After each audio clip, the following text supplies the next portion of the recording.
Good morning friends. Welcome to Deepali's online teaching of English.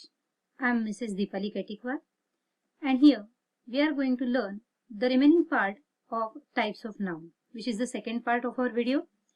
So before that we will learn here or we will revise here whatever we have learned in the previous video.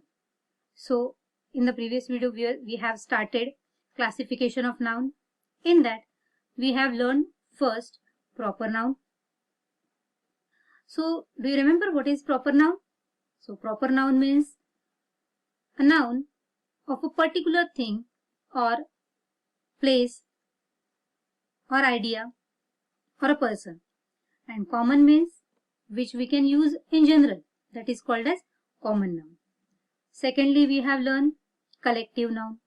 So collective means, I told you that the word itself told us collective means which indicates the group, that is collective noun. Third one, countable and uncountable noun. So countable noun means what? Which we can count by using numbers, and uncountable noun means which we cannot count by using numbers. So in this way, in previous video we have learned proper noun and common noun, collective noun, countable and uncountable noun. Now we are going to learn the remaining parts or the remaining types of noun. The first one is there now, concrete and abstract noun. So first one we will see that concrete noun. See what is the meaning of this noun? Nouns that can be identified from any of our five senses, that is called as concrete noun. So friends, do you know what are our five senses? Yes. See, touch, taste, hear, see and smell. These five things we can experience with the help of our five senses. We can touch, we can experience the touch, we can taste any dish or anything, we can hear the sound, we can see with the help of eyes, and with the help of nose we can smell. So the words which indicates such type of things, that is called as concrete noun. See, now we will see some examples, but before that one important thing is there about concrete noun. See, concrete noun can be a proper noun, it can be a common noun, it can be a countable noun, it can be a uncountable noun, and also it can be a collective noun. As in the previous video we have learned all these types of nouns. So hope you remember all the types of nouns. So it will get very easy to understand. So as I told you, this concrete noun can be of any type which we have learned previously. So we will see some examples. See, the first sentence is given there. The house at the end of the street belongs to Mark. Now you can see, as whatever we have learned previously, house, this is the noun, common noun. Street, this is also the common noun. Then again Mark. See, all these are Mark, it is the proper noun. So these are common noun, proper nouns, and at the same time these are concrete noun. See the second example. And one more thing, we can see the house, we can touch it. So with the help of our five sense organs we can experience it. See the second sentence. There is a snake in the grass and here I hear a rattling noise. Snake we can see with our eyes, grass also we can touch it, we can see it, and noise we can listen it with the help of our ears. It means again with the help of our sense organs we can experience these things. See the third one example. My dog likes to eat bread. See, dog, it is also noun, and bread also. See, bread, it means we can take a taste of bread, again the sense organ. So in this way you can see here this is called as concrete noun. So see, first one we have learned here, a concrete noun. Now the second type is the abstract noun. First we will see the definition. Noun that cannot be identified from one of our five senses, that is called as abstract noun. Do you remember in the concrete noun whatever we have learned? See, concrete means which can be identified from one of our five senses. It is exactly opposite of concrete noun. Noun that cannot be identified from one of our five senses. It means which we cannot touch, which we cannot smell, which we cannot taste, which we cannot see, or which we cannot hear. That is called as abstract noun. One important thing is there that it identifies three things. Means with the help of which thing we can identify that it is abstract noun. First one, idea. Second, quality. And third is state. So how? We will see with the help of examples. See, first one example. The education of children should be our number one priority. See, in that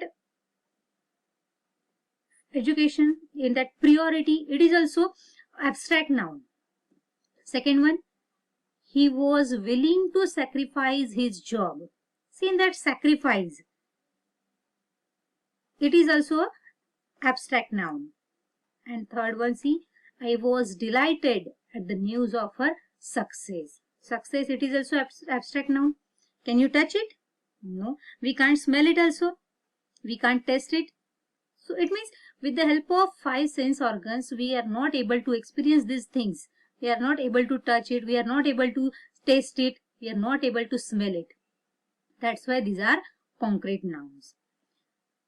She will defeat them. Again defeat. So it is or it cannot be identified with the help of five sense organs. Okay. Now see, we have learned concrete noun also and abstract noun also. Now we will see the combination of these both. How that both nouns can be used in one sentence. See first one. Rose is beautiful flower. You can see here rose, noun, proper noun. Flower, common noun. And what is beautiful? It is abstract noun. Abstract noun. Okay.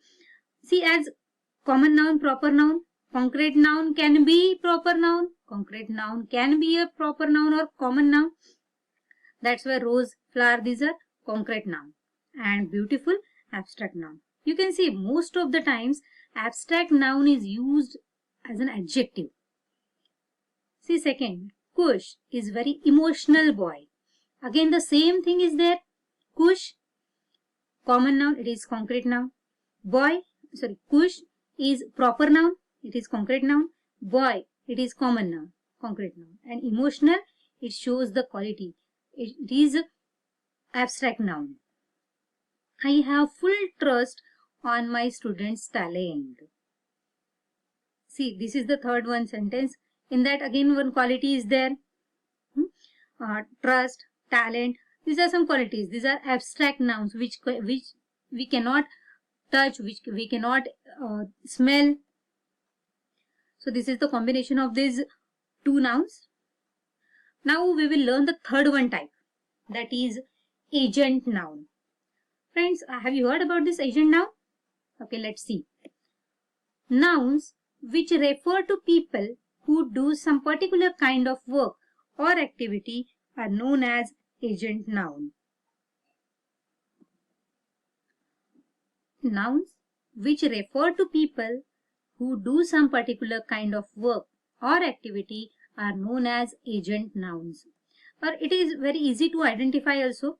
Just like see, these agent nouns always ends with some particular things. You can see here. First one example is given here. It ends with er. Just like teacher. Teacher means a person who teach. It means a person or the people who do particular type of work. Singer, who sing. A person who sings, that is singer. A person who works, that is worker. So what is agent noun?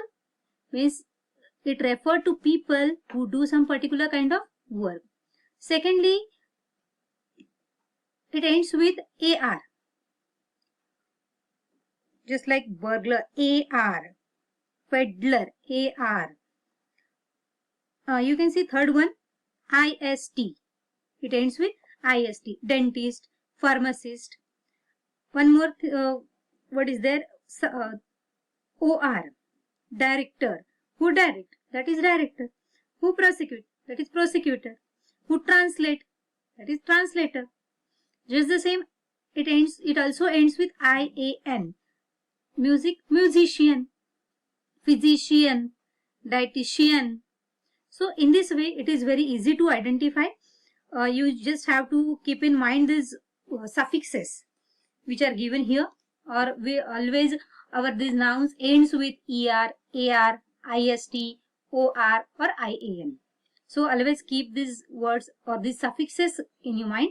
So it will be very easy to identify this type of nouns. Hope you understand all these things. And so do you remember all the things whatever we have learned here? Today we learned concrete noun, abstract noun and agent noun. So listen it carefully, learn it, and afterwards I will send one worksheet. So please try to solve it. So hope you understood everyone.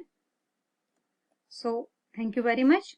And अगर आपको मेरा video अच्छा लगा तो like करें, share करें, comment करें और सब्सक्राइब करें. Thank you.